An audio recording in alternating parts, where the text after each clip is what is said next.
about that pop that greets the #1 UFC middleweight contender? He has emerged through the gauntlet at 185 pounds, and tonight, that elusive crack at UFC Gold. Just getting here is an accomplishment, because the waters are shark infested. Every single time you walk into the Octagon, you are challenged at the highest level. So to get here is one thing. It's another thing to become the champion. He feels like tonight is his night to complete the journey, to finish writing his story and walking away with a championship belt. There is a little bit of friction on this matchup, but most people would argue if any athlete is well-equipped to bottle that emotion and realize success on a big stage, it is this #1 contender. Those questions give way to answers.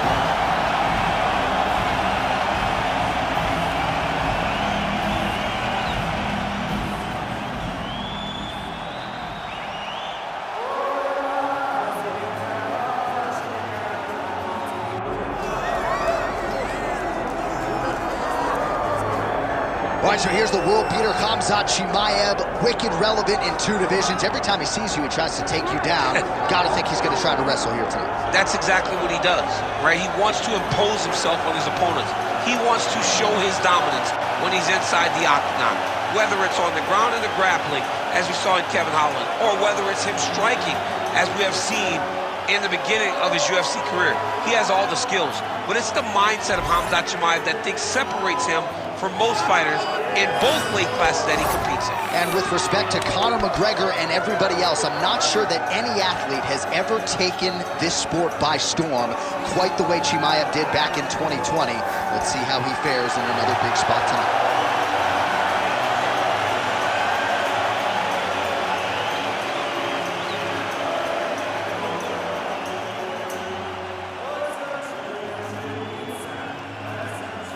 All right, now our tale of the tape for this middleweight championship fight. All right, now with the official introductions, we go inside the Octagon of Bruce Buffer. Ladies and gentlemen, this is the main event of the evening.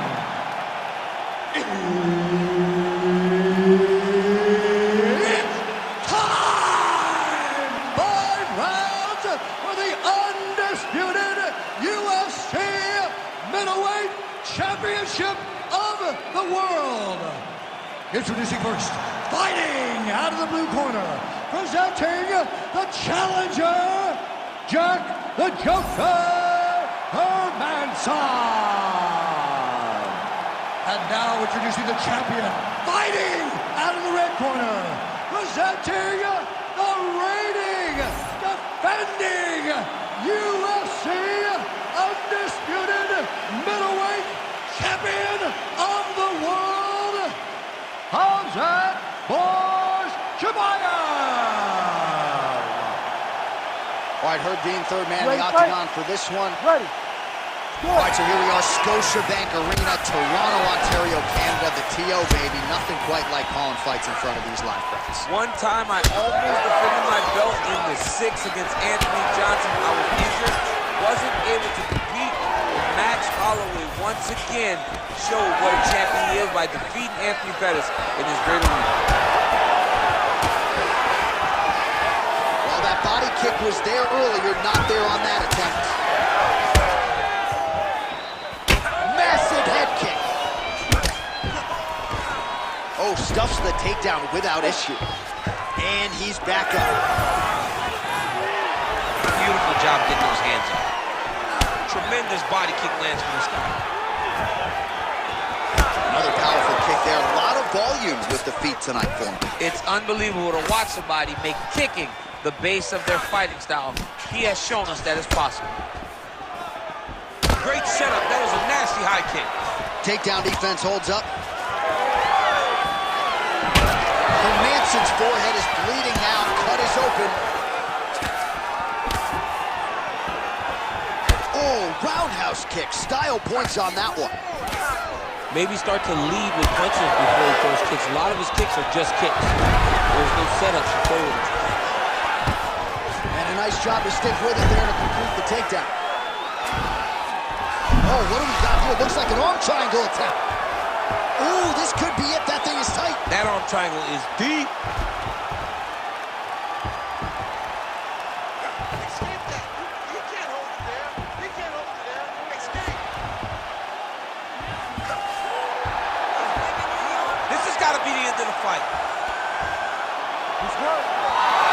managing Alexio Linux. Somehow he got out, though. Great job clearing the hips, facing, and getting out of that Ezekiel choke attempt. Nice movement to avoid some of those strikes from the top. Chimaev gets up, he is back on the feet. Looked like he was in a submissive state on the ground. Thunderous leg kick grounds his opponent, linked it a little bit, trying to stay upright. But man, that changed the complexion of this fight. Johnny's hurt. He's hurt really badly by that one big leg kick. Oh, he lands a massive kick here. And he comes through with a big knee. All right, so there's a swing and a miss from him, and sometimes when you miss, it can tax your gas tank even more than when you land a strike. So clearly, it is energy preservation time at this point of the fight. Working from the top here, pretty good ground and pound here by Hermansson. Got his guard pass. 10 seconds now to go in the round. Round 2 straight ahead.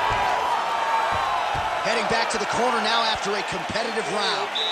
And Hermansson's bleeding from the forehead a little bit, so we'll keep an eye on that as the fight continues. Hopefully the cut man can do his work and get it under control so it doesn't bleed down into the fighter's eyes.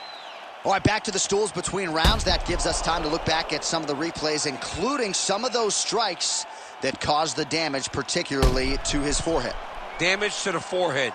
Expect a lot of blood, but when you look at him, he looks like he still wants to be in there.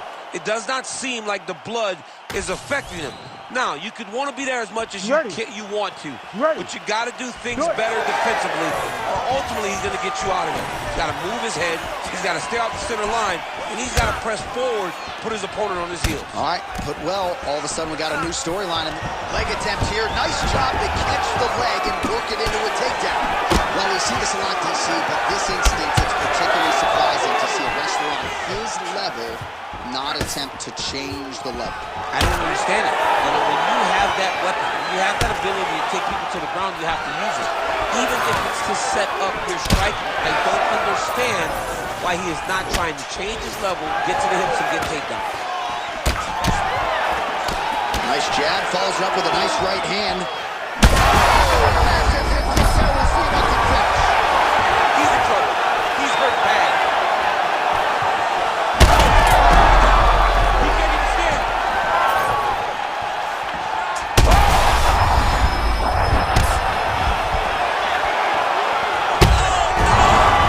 Back to his feet. Oh! Nasty high kick. How is he still standing? That leg kick hurt. Well, he rocked him, but trying to recover here. Oh, that's big. Oh, beautiful level change. Oh, nicely done there as he escapes back to his feet. Oh, well, he's going to have to go back to the drawing board defensively, but in terms of this fight, he's been totally dominated, and that swelling's getting out of control. Swelling's getting out of control. We can't even tell who's in front of us anymore. This guy has been beat from start to finish, and right now, the only right thing, at least to me, feels like the fight getting stopped. Great block there. Well, his corner was pretty urgent after round 1. A little bit lackluster there in that opening round. He has certainly picked up the pace here, and as a result, he has taken control of this second round. All right, so now we start to see some bruising appearing on the torso, and all of that courtesy of the body work of his opponent. Just the wherewithal to go to the body and the discipline to stay with that approach. I mean, it's just tremendous. You see a fighter with a high fight IQ following a game plan, and it's working. Nice.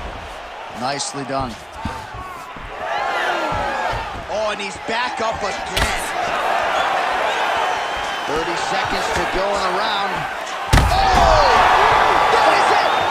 Oh, my God! What an absolutely crazy knockout here, and that's going to be a hard knockout from which to recover for his opponent, but the celebration is on. One of the biggest wins in his UFC career. Massive win for this young fighter. He got the knockout victory. What a performance.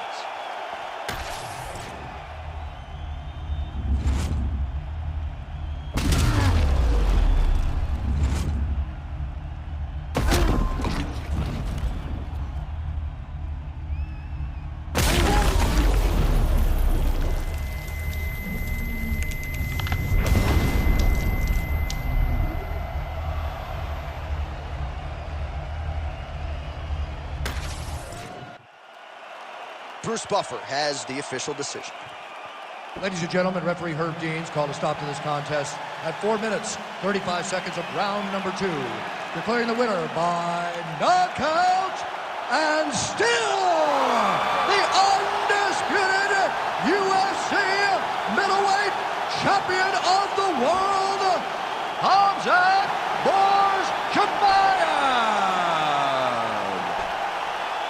All right, still undefeated, Khamzat Chimaev.